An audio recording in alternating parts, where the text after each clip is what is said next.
તો સ્વાગત છે તમારું મારી ચેનલ ઉપર। અને આજે આપણે બનાવવાના છીએ મેંગો આઈસ્ક્રીમ, એ પણ હોમમેડ, અને સેમ એનું ટેક્સચર અને એનો ટેસ્ટ બંને તમને બહાર જેવો જો આવશે। હવે જો તમે એક બાળકોને ચખાડશો ને તો બાળકો તો એમ જ કહેશે કે તમે બહારથી લાવ્યા છો। તો એકદમ ક્રીમી આઈસ્ક્રીમ બનશે। તો ચાલો રેસીપી સ્ટાર્ટ કરી લઈએ। તો અહીંયા મેં બદામ કેરી લઈ લીધી છે, જેને મેં પાણીમાં પલાળી રાખી હતી અડધો પોણો કલાક માટે। ત્યારબાદ આ રીતે ઉપરથી આપણે કેરીની છાલ ઉતારી લેવાની છે। મેં અહીંયા બદામ લીધી છે, પણ જો તમે કેસર કેરી લેશો ને તો એનો ટેસ્ટ એકદમ અલગ જ આવશે। હવે કેરીને આપણે છાલ ઉતારી લીધી છે। હવે આ રીતે એના ટુકડા કરી લેવાના છે અને એકદમ ઝીણા ઝીણા ટુકડામાં આપણે કેરીને સમારી દેવાની છે।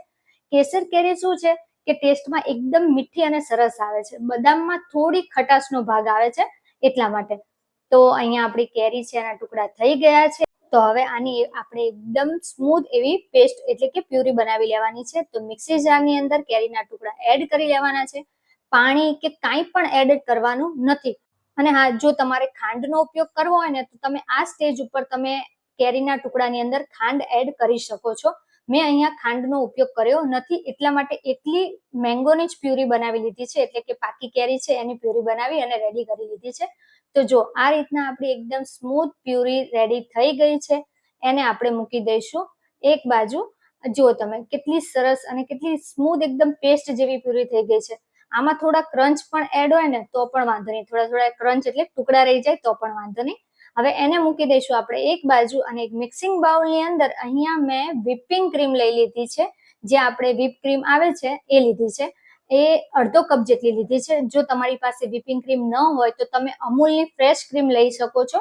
તો અહીંયા અડધો કપ આપણે વ્હિપિંગ ક્રીમ લીધી છે। એને આ રીતના મેં તમને પહેલા જે બતાવ્યું, તમે વિસ્કરથી પણ એને વિસ્ક કરી શકો છો। લગભગ 4 થી 5 મિનિટ લાગે છે વિસ્ક કરતા। અને જો તમારી પાસે આ રીતના ઇલેક્ટ્રિક બીટર હોય ને તો એમાં તમને 2 થી 3 જ મિનિટ બીટ કરતા થશે, એટલે કે 2 થી 3 મિનિટમાં આપણી જે આઈસ્ક્રીમ માટેની ક્રીમ છે એ રેડી થઈ જશે। તો અહીંયા જો આ રીતનું ટેક્સચર હોય ને ક્રીમનું, એટલે આપણે બીટર બંધ કરી દેવાનું છે અને જે બધી ક્રીમ છે એને આ રીતે મિક્સ કરી લેવાની છે। તો બસ આ જ રીતની આપણી ક્રીમ છે રેડી હોવી જોઈએ। હવે એમાં આપણે પ્યુરી એડ કરી દઈશું મેંગોની, જે આપણે રેડી કરી અને રાખી હતી એ। હવે અહીંયા આપણે જો બદામ કેરી લીધી છે ને એના લીધે કલર એનો કેટલો અલગ છે, પણ હું તમને કહું છું એકવાર તમે કેસર કેરી ટ્રાય કરજો, એનો કલર અને એનું ટેક્સચર અને ટેસ્ટ એકદમ અલગ થશે।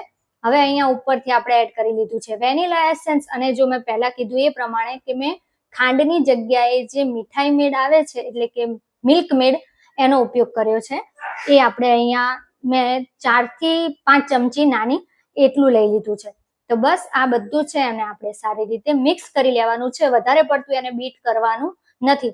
લગભગ 40 થી 45 સેકન્ડથી 1 મિનિટ સુધી આને આપણે બીટ કરી લીધું છે। અને હવે આપણું આ મિક્સચર છે રેડી થઈ ગયું છે આઈસ્ક્રીમનું।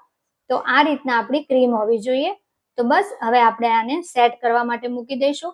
અહીંયા મારી પાસે આ પાઉં એટલે કે બ્રેડ બનાવવા માટેનું કન્ટેનર છે, હું એમાં અત્યારે આઈસ્ક્રીમ જમાવવા માટે મૂકું છું। તમારી પાસે છે ને એરટાઈટ કોઈ પણ પ્લાસ્ટિકનું કન્ટેનર હોય કે સ્ટીલનો વાડકો હોય ને તો તમે એને પણ એરટાઈટ કરી અને પછી મૂકી શકો છો। એટલે કે જો વાટકો કે કોઈ પણ બાઉલ હોય એની ઉપર તમે ક્લિંગ રેપ કરી શકો છો। અહીંયા હું આ જે મોલ્ડ છે એને પણ ક્લિંગ રેપ જ કરીશ। તો જો સૌથી પહેલા આપણે ક્રીમ છે એને આપણે આ રીતના ફિલ કરી દીધી છે। ત્યારબાદ જે આપણે વધારાનો જે પલ્પ બચ્યો હતો ને એ થોડો મેં આ રીતે ઉપર રાખી અને ડેકોરેશન માટે લઈ લીધો છે। તો પલ્પ છે એને આપણે આ રીતે ફેરવી દીધો છે સરસ રીતે ઉપરથી, અને ટૂથપીકની મદદથી હું આ રીતને એમાં ડિઝાઇન કરું છું, જે એકદમ ઓપ્શનલ છે। મને થયું કે લાવ આપણે ટ્રાય કરીએ એટલા માટે મેં ટ્રાય કરી છે। બાકી તમે ન કરો, ન ઉપર પલ્પ ઉમેરો તો પણ ચાલે। તો બસ આપણો આઈસ્ક્રીમ છે રેડી છે। હવે એને આપણે ક્લિંગ રેપથી રેપ કરી દેવાનો છે, એટલે એમાં જરી પણ હવા ન જાય અને જે આપણે આઈસ ક્રિસ્ટલ બને છે ને એ પણ ન બને। તો બસ અહીંયા આ રીતના મેં ક્લિંગ રેપથી આ મોલ્ડને રેડી કરી દીધું છે।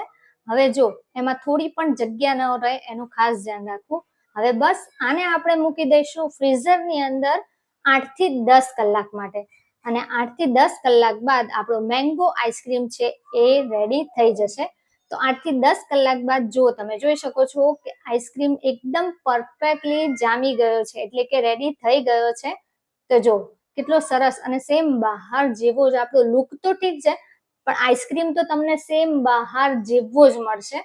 તો આ રીતના જો તમારી પાસે વ્હિપિંગ ક્રીમ ન હોય તો તમે અમૂલ ફ્રેશ ક્રીમ યુઝ કરી અને પછી પણ આઈસ્ક્રીમ આ રીતે બનાવી શકો છો. તો અહીંયા આપણે આ રીતે સ્કૂપરની મદદથી આઈસ્ક્રીમ છે એને કાઢી લીધો છે બાઉલની અંદર. અને જો રેડી છે આપણો મેંગો આઈસ્ક્રીમ. તમે આની ઉપરથી મેંગોનો પલ્પ એડ કરી શકો છો કે મેંગોના ટુકડા છે, કેરીના ટુકડા એ પણ એડ કરી શકો છો. અને જો એનું ટેક્સચર છે ને એકદમ ક્રીમી છે, તો છે ને એકદમ સરસ એવો મેંગો આઈસ્ક્રીમ. તો તમે પણ બનાવો અને મને જણાવો કે તમને કેવી લાગી આજની આ મેંગો આઈસ્ક્રીમની રેસીપી. એકવાર જરૂરથી ટ્રાય કરજો અને પછી મને કમેન્ટ ચોક્કસથી કરજો. અને હા, આઈસ્ક્રીમનો વિડીયો ગમ્યો હોય ને, એટલે કે રેસીપી ગમી હોય ને, તો વિડીયોને લાઈક કરવાનું ભૂલતા નહીં.